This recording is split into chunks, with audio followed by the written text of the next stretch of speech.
Right, hello guys, welcome back. Today I'd like to continue talking about the highest excitement formula. It's a formula that derives from Bashar, and it's actually a guiding structure how we can, have the best reality experience possible. And this is basically a handout, so to speak, that I use in my coaching, I use with my groups, and it is the simplification of the whole reality experience in just like one overview. And if you follow this structure, you can manifest pretty much all your dreams, and I don't know, 10 times even much better. And it's so crazy. It looks simple, it is simple, and it is actually very simple, but the application of this little structure is a whole nother level, and you can talk about this structure for like days, years to improve it. So I discussed a bit in the last movie about how you've been guided from your non-physical part in the physical plane, so to speak. It's the higher self beaming at you by telling you what is the most exciting thing to do at any given moment. So it's the non-physical voice, part of your persona, so to speak, that has the overview of what is needed to be done in the 3D in terms of actions and so on, to guide you, to navigate you as like a compass in the 3D. Because the physical mind doesn't know that. The physical mind is not designed to take make any figuring out plans for the idea, for the outcome. Unless it's your excitement, of course, to make a plan, but then it is from your higher self that guides you to give you the plan. But other than that, it is not. If you try to figure this out with the physical mind from a worry point of view, from a thing, if I do that, then I will get that. You're not advancing in your reality, because you're repeating the same version of who you are. So the idea is, the faster you want to bring yourself in another parallel reality, is to let you guide yourself by your higher self, by God. You can read the Bible actually through that structure, and the faster you will reach to your desired version. And not only that, it will be more pleasant journey, and you enjoy the process, because the reality experience is the process itself. So you want to enjoy the process itself, right? I mean, you can manifest everything you want, but if there's no joy in the process, you missed also the point, right? It's a journey, right? We know that. So it's not a destination, it's a journey. And the journey, and the destination is more like I would say is it recording? Yeah, the cherry on the cake, right? It's so, because at the moment you can manifest it, it's already you're already that version. So there's not often so much things, the satisfaction is pretty much in the unfolding. So let's start with a few steps, and let me see if I can give you some examples along the way. This is what I teach in my groups. This is how I help people to manifest their desires, and this is getting, this simple stuff is actually, it asks a lot. It brings up a lot of questions, because so let's get started. So your highest excitement. Act on your excitement or your passion, and do this every given moment. So that means that at any given moment, you try to tune into what is the most exciting thing to do, right? At the moment you start doing that, you feel excited about walking outside, you read a book, you go to the market, you're visiting some friends. This is your excited thing to do, right? And you do this to the best of your ability, right? Until you cannot take it any further, right? And if you do that, so to speak, you're following up your highest excitement, not the physical mind that wants you to do certain things that you think you should be doing for an outcome. But no, you listen to what is your excitement thing. So let's say, so let's talk about it later. And you remain in a positive state of what is happening. That's already very challenging thing, because most people can start with step 1 but cannot follow through on the last step. So the fourth step is you remain in a positive state no what happens. And then whatever is happening, you start to investigate your belief systems, in function to your desired version. So let's bring in a version. Let's say you like to embody let's say you want to have your ideal love life, something like that, right? And you're not experiencing your ideal love life right now, but you can imagine your ideal love life. So that means that your love life must be able to manifest it in the 3D, because otherwise you could not even imagine it. So at the moment you start to be able to imagine a certain future desired version, that's already meaning telling you you can manifest, you can pull that into the 3D. So you start, let's say you have put that into your system of, this is my desire, I'm embodying it, and throughout the day start just following up your highest excitement.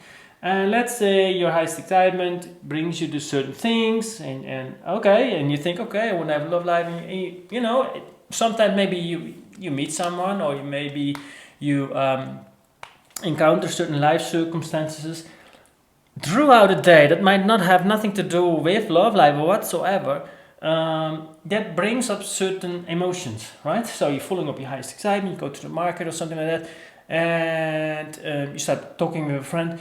That friend is, or someone is trying to make you, let's say, feel guilty, right? And something like that. And you think like, wow, I feel guilty, and it maybe it's the person of the other sex, or a person, a type of.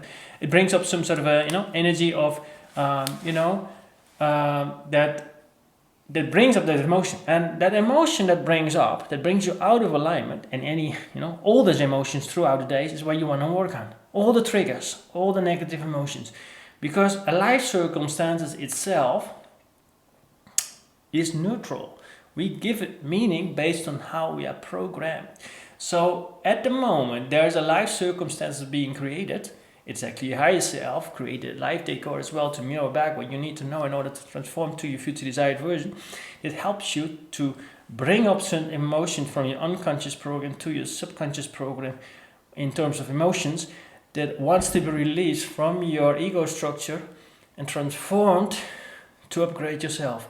So let's say you feel guilty if someone makes you feel guilty and you feel not happy. You can say like, this is a stupid person and I feel guilty because this person made me feel guilty. It cannot be the case on another level, because that person that you encounter is helping you, that you feel still hold these emotions in your system. Otherwise you could not experience them, right? If you do not know anymore, you do not have guilt systems in your system anymore, there's nothing in the world that can make you feel guilty, right?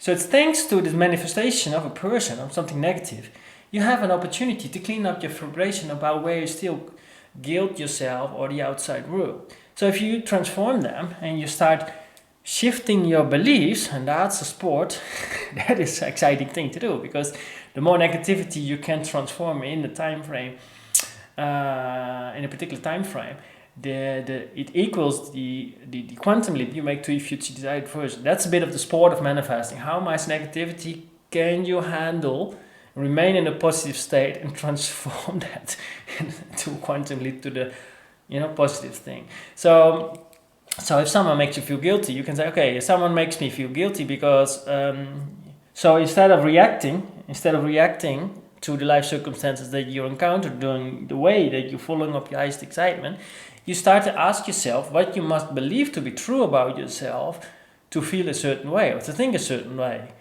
That's the moment that you give away your power, right, to the outside circumstances. So the best way is to do not react, because you're in the direction energy. Not react. Find a calm place and ask yourself what you must believe to be true about something to think or feel a certain way.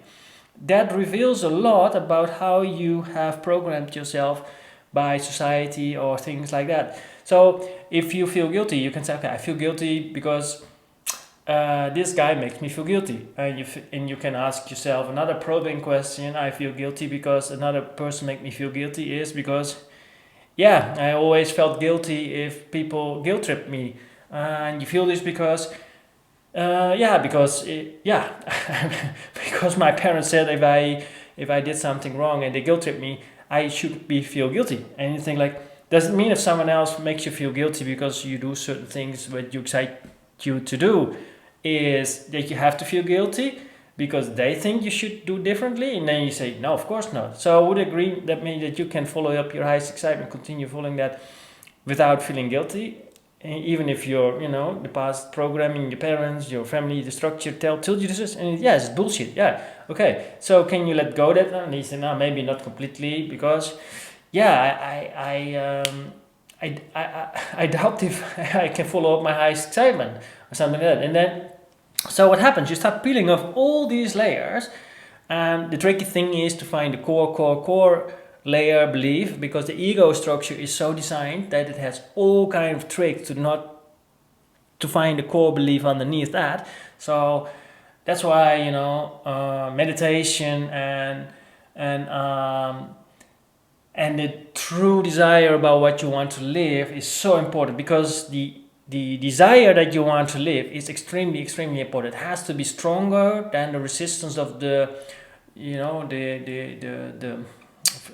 disbelief that you think you cannot, or you want to change what, because this whole deep strong programming, it is so consistent, so persistent, that you want to talk you out of your desire. So you have to find a strong desire about what you want to live, and hold that into your frame, become so dominant and persistent in instances that you literally force your ego structure to transform almost, to the point that you build up so much pressure of your desire that the limiting belief, the limiting emotion has to come to the surface, right? So it has to be stronger than the resistance of the ego structure that doesn't want to give in to look at that ego, that limiting belief. And so where I'm going with that, so if you follow this path, you encounter life circumstances and you believe them out every day. You make it a sport. Every day you're out of alignment, you check with yourself, what must I believe to be true about myself to feel out of alignment? Yeah. And let's say another, for example, you want to quit your job, right? And is it still recording? I guess, no? So let's say you want to quit your job. So, this was my personal story. It's like, I had all these like career jobs and I was so fed up with that. It's like, 9 to 5, go to work. It was not a thing for me. I love traveling, and I had my camping car. I wanted to travel all over Europe with my camping car. So I felt so stuck in a 9 to 5 structure that my desire was, my highest excitement was to travel and to quit that job, right? So here's the first thing. You do that on to the best ability, but it was not my highest excitement to jump out of that job yet with integrity. Because it was my highest excitement to think about it. That's a whole nother thing. You have to play with that, so you can start asking the universe, I want to travel this, was my desire to travel in a camping car and to manifest that. So what happens is then you embody that in the future desire that's in the present, and you start continuously carving your ego structure. So it starts with I have desire to quit the job, and can you act on that with your excitement, with integrity? No, you cannot, and you cannot do that because the higher self is beaming at you. No, you cannot do that yet, because your higher self knows that your ego structure, your belief system cannot hold the frame yet of being okay and have no job and no income. So the universe, for example, and the universe will know exactly when you're ready to move. So, or let the synchronicities come into place. So one day you might feel, now I'm ready to jump. Now I'm saying, okay, I resigned from this job. I feel true excitement. I can follow this through in terms of the actions that belong to that. And if you start doing that, then for example, you resign your job. So for example, then your finances get down, and it's like, whoa, how am I going to solve this? My finances drop every day. I'm trying to look for solutions left, right. I'm opening up, and nothing happens, right? So fear comes up, right? Fear. Perfect, because you want to work on your fear, right? What must you believe to be true about yourself to be in fear right now? And then could be an answer, could be, because I I am not sure if there will be a solution financially the next day. Then the universe says like, yeah, would you agree? And you can reframe that. So would you agree that it's not a physical mind designed to try to figure things out for tomorrow to have enough money, because your higher self knows already the whole path, so you can just tune in, relax into the state that you're practicing. Yes, can you let go the idea of fear? No, not completely. Why not? Because I do not trust the universe, the higher self guiding me every bloody day to that. So the thing is, you want to peel off layers of this belief of that the universe, your higher mind, so to speak, is guiding you in the 3D. So this is how you're really carving out. So actually, thanks to the financial fluctuation, you got an opportunity to work on these fears. And paradoxically, if you have eliminated fears, then the money can also flow in easier, for example, because it's not a thing anymore, and the wanting is gone, because the wanting is actually creating the absence. So yeah, I can talk here for hours about this stuff, and I feel we're a bit drifting left and right. But this is so bloody powerful, because this is actually, you know, if you work on it, you can learn to shift your beliefs and your emotions, and if you do that, you change your frequency, and then you create another reality, and that is most beautiful thing you can ever experience. This is where we go into in this manifesting groups. So man, have everybody a beautiful day. Take care. Bye.